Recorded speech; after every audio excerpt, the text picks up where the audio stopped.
Assalamualaikum warahmatullahi wabarakatuh. Anak-anak sekalian, alhamdulillah pada kesempatan hari ini kembali kita bisa belajar di mata pelajaran agama Islam.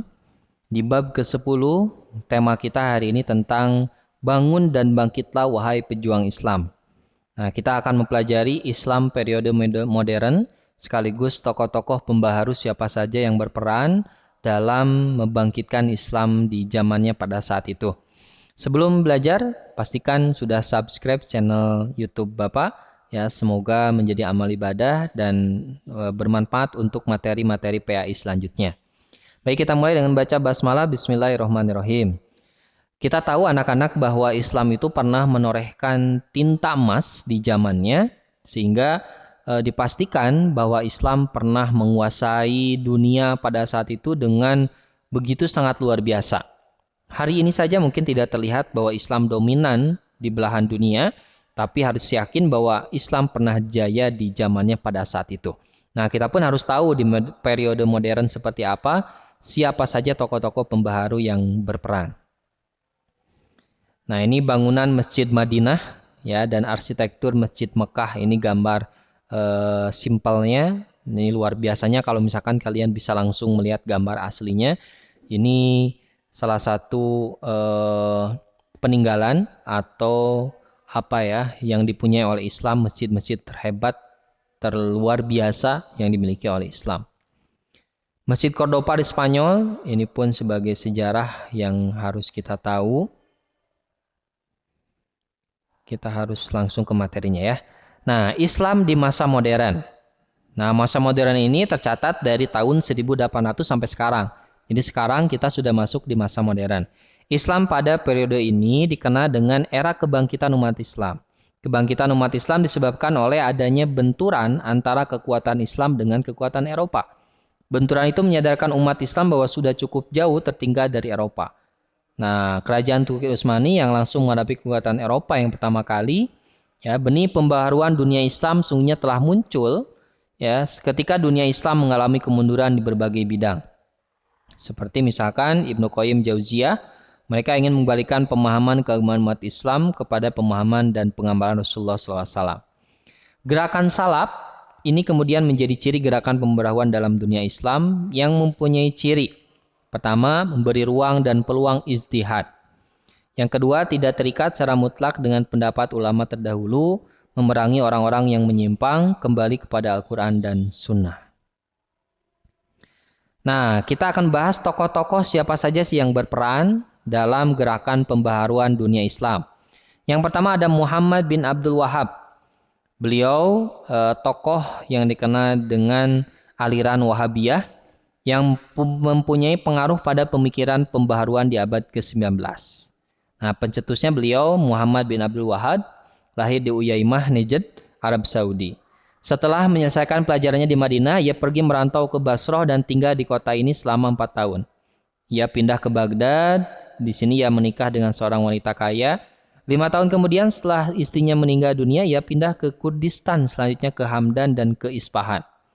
Jadi banyak ya historinya luar biasa. Pemikiran yang dicetuskan oleh beliau untuk memperbaiki kedudukan umat Islam timbul bukan sebagai reaksi terhadap suasana politik. Seperti di kerajaan Utsmani dan kerajaan Mughal. Nah, ini nih ya inti pemikiran atau pendapat Muhammad bin Abdul Wahab. Yang pertama, yang boleh dan harus disembah hanyalah Allah. Jadi memurnikan tauhid.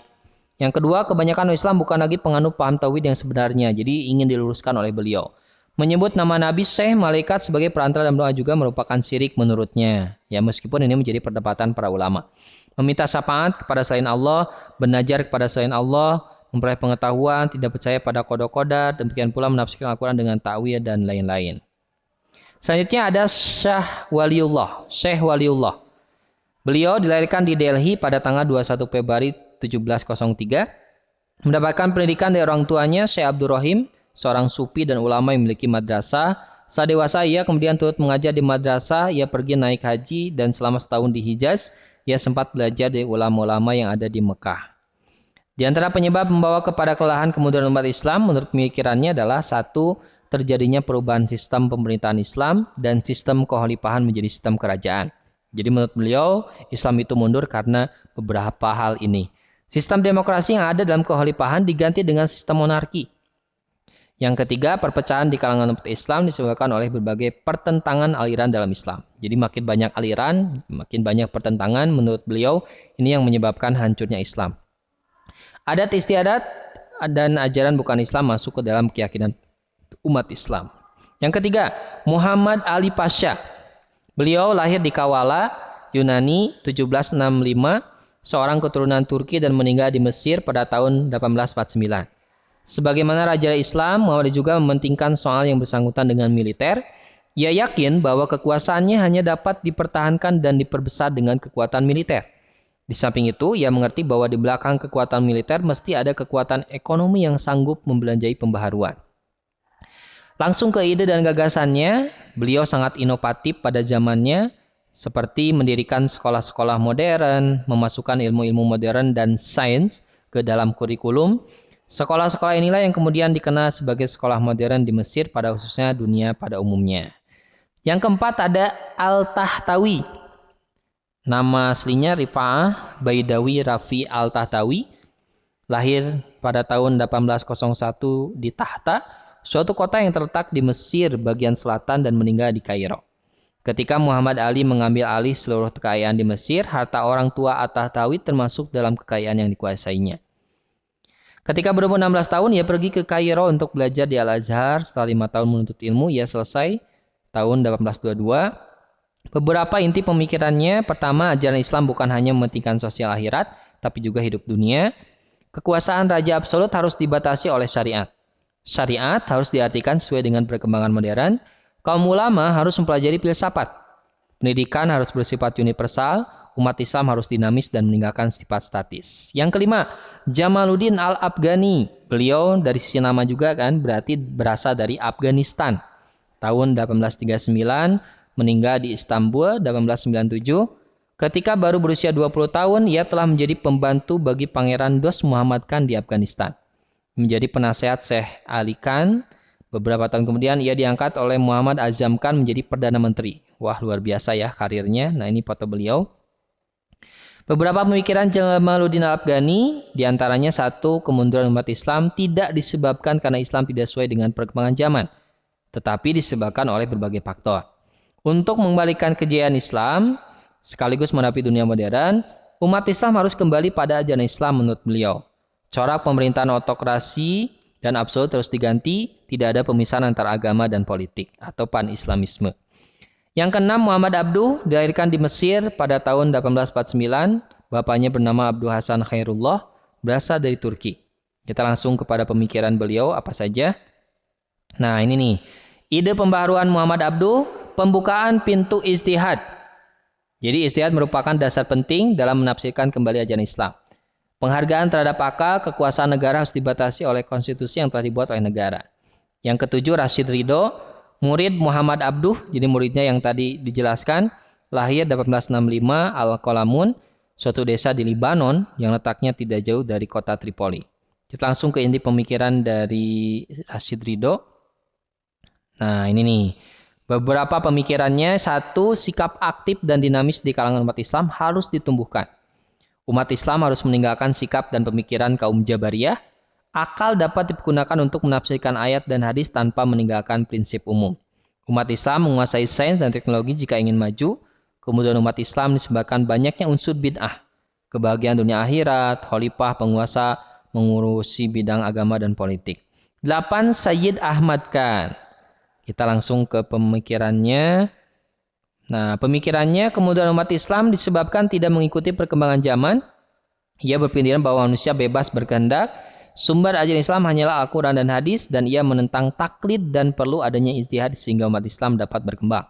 Ia berpendapat satu-satunya cara untuk mengubah pola pikir umat Islam dari keterbelakangan adalah pendidikan. 9. Sultan Mahmud II. Kita langsung ke pemikirannya. Nah, ini nih, menerapkan sistem demokrasi dalam pemerintahannya, menghapus pengutusan sultan, memasukkan kurikulum umum ke dalam lembaga pendidikan madrasah, mendirikan sekolah maktebi ma'arif, mendirikan sekolah kedokteran, militer, dan teknik. 10. Muhammad Iqbal, berasal dari keluarga golongan menengah di Punjab, Sialkot. Ya, meneruskan studi di Lahore, belajar di sana sampai kesarjanaan MA. Pemikirannya, ijtihad mempunyai kedudukan penting dan pintu ijtihad tetap terbuka menurut beliau. Umat Islam perlu mengembangkan sikap dinamisme. Dalam syiarnya, ia mendorong umat Islam untuk bergerak dan jangan tinggal diam. Kemudian umat Islam disebabkan oleh kebekuan, kejumudan dalam berpikir. Dan hukum Islam tidak bersifat statis tapi dapat berkembang. Umat Islam harus menguasai sains, teknologi. Perhatian umat Islam terhadap zuhud menyebabkan kurangnya perhatian terhadap masalah-masalah keduniawian. Nah, itulah beberapa tokoh yang dijelaskan. Mudah-mudahan kita bisa terinspirasi dari tokoh-tokoh hebat yang telah dijelaskan. Dan sekaligus kita berdoa mudah-mudahan umat Islam bisa kembali berjaya ya seperti telah berjaya di masa yang telah lampau dulu.